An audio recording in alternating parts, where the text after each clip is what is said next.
ஒரு bank robbery பண்ணதுக்கு நம்மளை பிடிச்சி உள்ளப்பட்டாங்க ஸ்பாட்டன்ஸ். ஸோ இங்கேருந்து 10 நாள் நம்ம வெளியே போயிடுவோம்மா. ஸோ இந்த கேம் சீக்கிரமாக முடிச்சு நினைக்கிறேன்.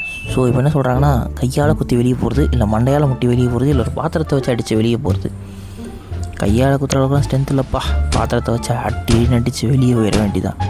இன்னும் ஒட்டைய மாட்டேங்குது. சத்தப்பட்டு வருது. ஆஃபீஸர் விட்டார். ஆஃபீஸர் ராயல் ஆஃபீஸர் பக்கத்து ரூம்லேருந்து ஒருத்த ஆஃபீஸர் ஃபெயிலா? ஐயோ, என்ன எக்ஸாம் ரிசல்ட்டாக வருது. ஓகே, இந்த தடவை ஆஃபீஸர் போயிட்டாருன்னு நினைக்கிறேன். சரி, ஓகே. இந்த தடவை என்ன பண்ணுறது?